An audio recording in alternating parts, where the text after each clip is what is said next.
कितना प्रबल होता है। भगवान शिव ने उस पार्वती के कंकाल को, हड्डियों को सीने से लगाया ऐसे, और 10,000 वर्ष तक उनको लिए फिरता रहा जंगल में, इधर उधर, उसको पार्वती समझ के। ऐसे पागलों जैसा हाल हो गया भगवान शिव का। तब कहते हैं भगवान विष्णु ने सुदर्शन चक्कर मार के और पार्वती जी के कंकाल के टुकड़े टुकड़े किए कि जब तक ये टुकड़े टुकड़े नष्ट नहीं होगा शरीर, तब तक भगवान शिव का मोह इससे भंग नहीं होगा। तो जहां पर आंख गिरी, वहां जहां आंखों वाले स्थान गिरा हड्डी ही, वो तो नैना देवी बना दिया मंदिर। जहां पर धड़ गिरी वहां पर वैष्णो देवी का मंदिर बना दिया।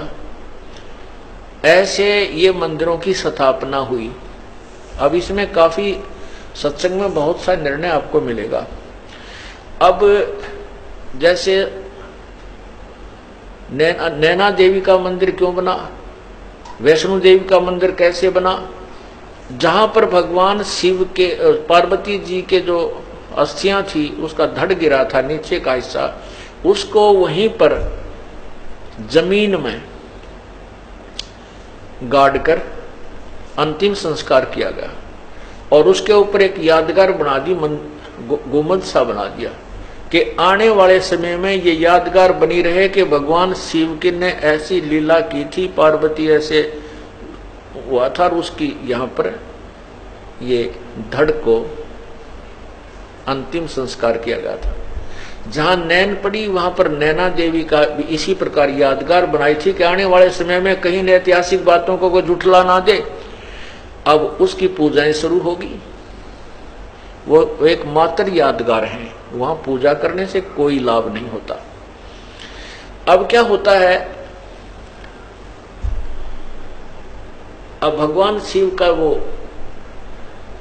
मोह भंग हुआ कि तू तो अस्थियां लिया फिर रहा था, ये तो पार्वती नहीं थी।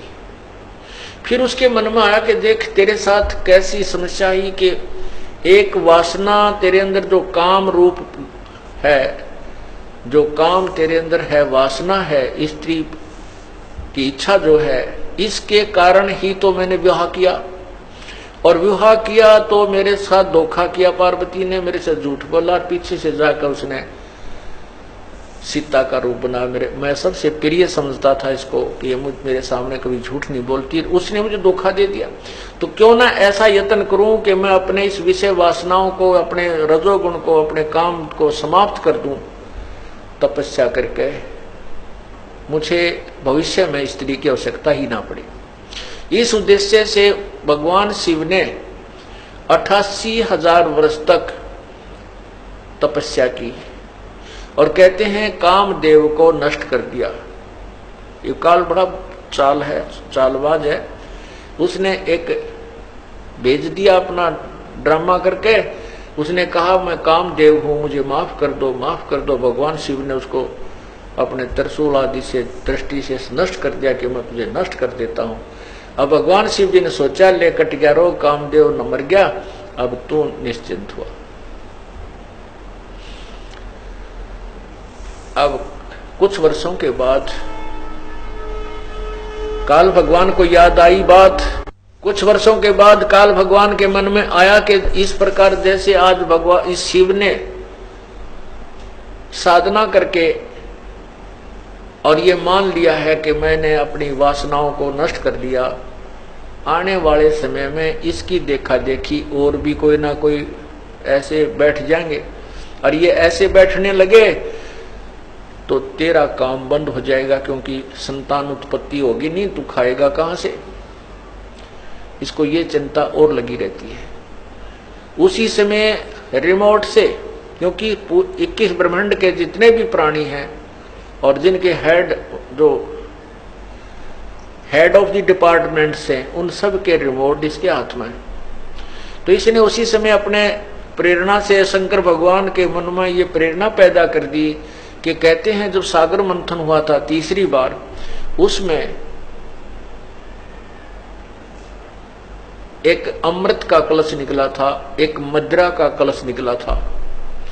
राक्षसों ने अमृत का कलश ले लिया था और भगवान विष्णु ने एक मोहनी, एक स्त्री का, सुंदर स्त्री का रूप बना करके और राक्षसों को अपनी तरफ आकर्षित करके धोखा दे करके वो कलश बदल दिया था। शराब का तो उनको दे दिया था, अमृत का उठा लाए थे।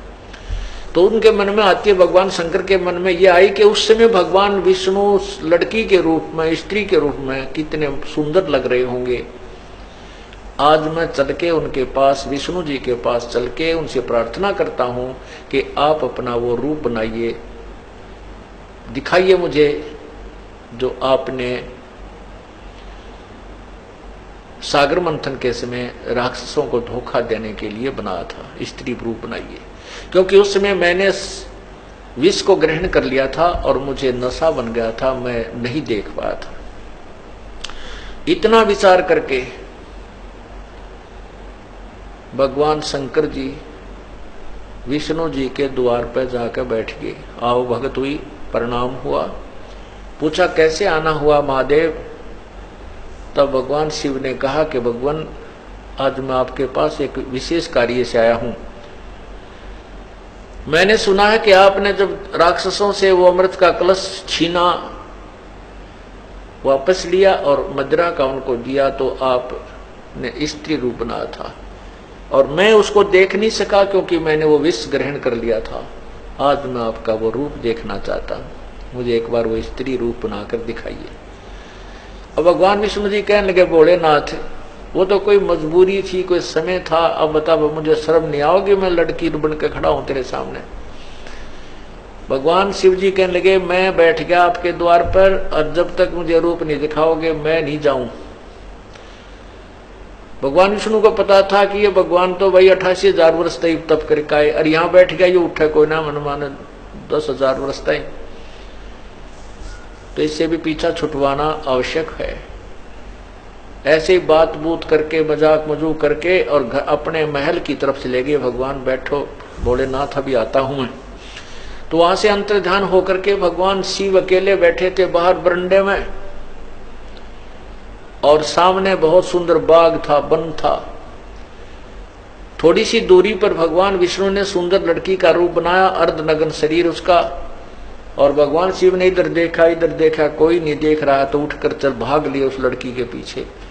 और भगवान शिव जी और विष्णु जी जो स्त्री रूप में था वो थोड़ा सा और माड़ी सी स्पीड पकड़ के आगे को चलने लगे। आखिर में भगवान शिव ने दौड़ के उसका हाथ पकड़ दिया। तब तक भगवान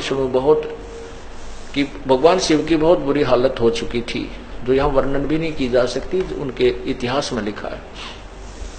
उसी समय भगवान विष्णु जी ने अपने विष्णु रूप बना लिया।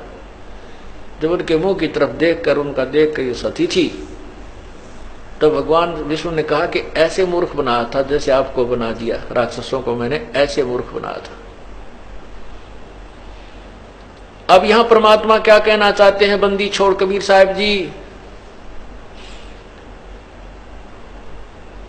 कहते हैं जैसे अग्न काष्ठ के माही है व्यापक पर दिखे नाही, ऐसे कामदेव पर चंडा व्यापक सकल दीप नो खंडा।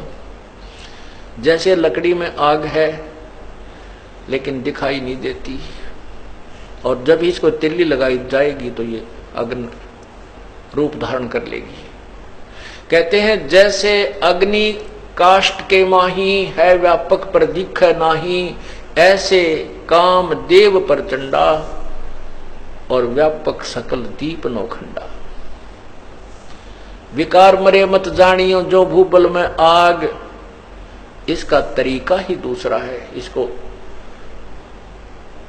विकारों को नष्ट करने का जो काम क्रोध मोह लोभ अहंकार रूपी शब्द सप्रस रूप रसगंध आदि हैं, इनको नष्ट किसी हठ योग या क्रिया से नहीं किया जा सकता। इससे तो ये सिर्फ एक कुछ समय के लिए ऐसा लगेगा जैसे भूबल में आग होगी हो, ऊपर राख ठंडी हो जाती है लेकिन अंदर ज्यों की तो विद्यमान रहती है।